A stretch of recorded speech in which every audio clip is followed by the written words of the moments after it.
There's a dad and a child. Come on, dad and child. Scoot.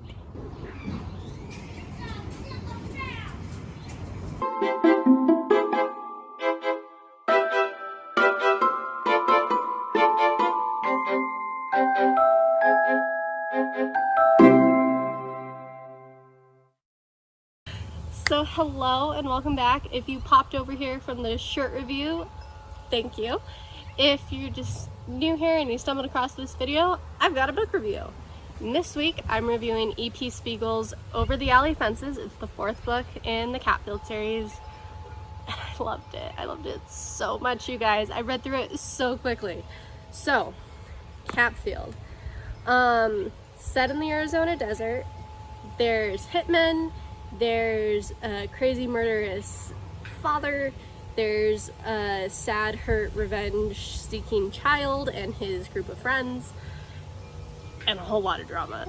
Like, it's so good. So, all of the Capfield series kind of more or less picks up where the others left off, with the sort of exception of book 3, where like a large part of it is kind of a flashback, and then there's like the flash forward to current time at the end. Anyway. So, Jet and his crew, the Rat Pack, are hot on Cage's tails, and they've been separated because Wesley and Winter are under lockdown by Mr. Duke, and it's a struggle, you guys, because Jet is not in a good place. He's feeling pretty conflicted because on one hand he does want his father back, and on the other hand he can just never forgive him for what his father did, killing his mother. And you know, I think that's some really interesting and really deep character motivation, which I love. Cage, meanwhile, he's spiraling.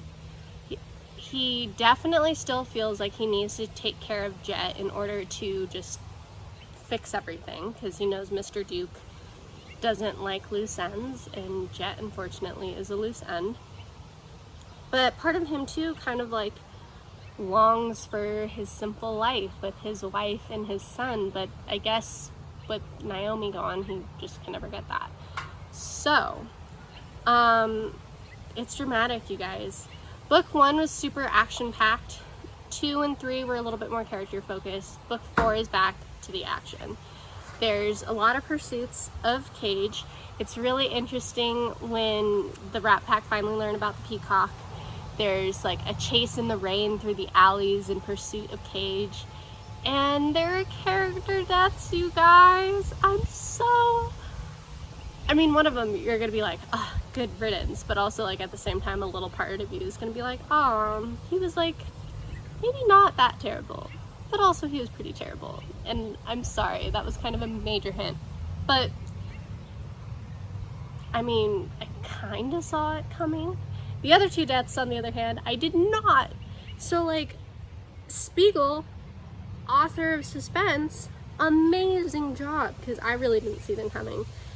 And with those character deaths, you did get some more character development. You really saw, like, Isaac. I think I've always kind of liked Isaac because I felt like him a lot when I was younger, just nose stuck in a book. I mean, that's why I've started my blog and vlog, for goodness sake. But here you really got to see more of his like responsibility and more of his taking care of the crew, because I feel like previously Isaac, for example, was kind of like Cap a little bit in the Avengers. Like, he was just like, come on, let's get this done, this is what we've got to do. And it's kind of a respectful distance, like, yes, I am here for you and I will support you and I will protect you and I will do whatever you need me to do, but also, like, I just want to read my fantasy books. But in this one, we really get to see him interact with more characters, which was fabulous. On the note of characters, Ted was a little bit annoying. And Ted, this is like my one kind of like I wish moment of this book, is I wish we knew more about Ted and his mom and if that ever kind of got figured out. And also, like, what the hell happened to Ted? Because in the first book, we met his mom super briefly, where she's like, I'm Officer Higgins. I used to have a son. His name was Theodore. And then as a reader, you're just like, oh, dramatic irony. And then I don't remember if it's book 2 or book 3, but we find out that Ted was kidnapped, not that he like ran away. And then you're just like, tell me more. Because then in this book, he makes some reference about some other crime family similar to the Dukes and the Cages, but like apparently extra bad. And so you're just like, how do you know all these things? Like, tell me more. So on one hand, like, this is definitely like a Cage-centric series, so I understand why Spiegel didn't include it, but she gave me so many breadcrumbs along the way. I wanted to know more, you know? The other obvious I wish is that she didn't kill as many characters as she did, but the emotional impact, I think, was just really good by doing that. And because it pulls you in even more. It engages you somehow more than you're already engaged, just with even with all of the I don't want to say foot races, that's not the right word. The foot chases? Because they like chase each other through. Well, we had car chases earlier, so yeah, foot chase, I guess. And then like all the traps that they try to set. Just having that emotional pathos pull on your heartstrings just pulls you in so well. I liked the ending. The ending was a little cheesy, just kind of how it's like years later they would reminisce on their childhood or whatever. But you know, I think it works. I think it works well because it ties up everything. And then it's cool because you do kind of get this closure and the sense of almost like self-reflection, where it's like they also realize that it was really intense and kind of crazy. So yeah, just overall, it's a really solid read. The pacing was phenomenal because it was just so engaging, and with those emotional moments, it was just really well done. And something else about just Spiegel's writing style, I think it's really easy to get caught up in the story because you want to know, is Cage gonna have a change of heart? Is Jet gonna have a change of heart? You want to know, like, why the hell did Antonio send his 13-year-old to go help a gaggle of 16, 17-year-olds kill his best friend? You have all these questions and you want to know what happened, and so it's just easy to get lost in the action. And so something that Spiegel did at the beginning of this book that I really, really liked was at the beginning, and I'm not going to find it because of course I didn't, so we learn a little bit about how Jet, after seeing what his father had done, how he had ran away all the way to the garage that got burned down, but that's beside the point. And it says, first there was Isaac Fields III.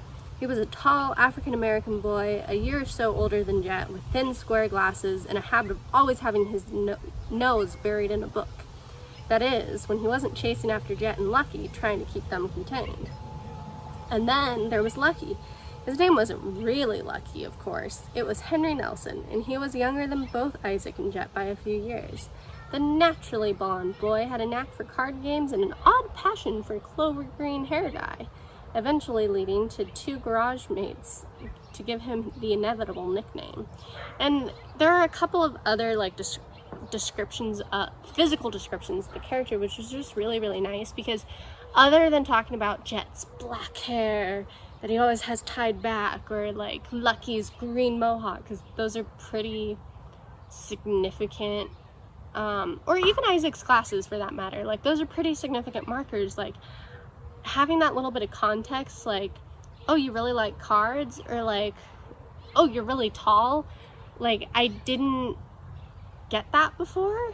So and if I did, it was like such a brief little mention that I just love that Spiegel gave that context to how they met, and she also gave a little bit more context to the characters to be like, I know you've been with these characters for a while, but let me remind you about what they look like, who they act, etc. So I really liked that. And I love the character interactions. Like, coincidentally, I have a little frog candle. I think it's kind of hilarious that Ted is afraid of frogs, considering he's all like macho tough all the time. And his and Matilda, well, Matilda's the frog, but his and Daisy, Matilda's owner, their interactions were just really funny to me, because it kind of brought that sense of adolescence back to this arguably very heavy story. Guys, it's so good. Yeah, I mean, other than kind of wishing that the end, because I don't know where it would have been, would have like addressed Ted's whole story, or even like what actually happened to the Rat Pack afterward, or minor spoiler, you find out that Wesley and Winter just never go back to the alleys, but like you kind of knew that, because how could they when Mr. Duke is all about loyalty and stuff, and they outright betrayed him. Wesley hat.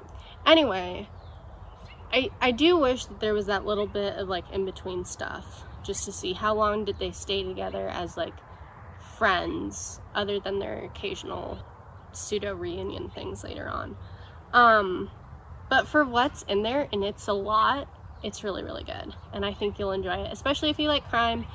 The whole like hitman thing, if murder or death is triggering, pun not intended, like that might turn you off a little bit, but overall it's a really solid read. So that's all I have for Capfield book 4. Next week I'm reading another crime book. It's going to be the third in the Marchetti series, Marchetti by Christopher Ann. So keep your eyes peeled for that. Happy reading, and thanks.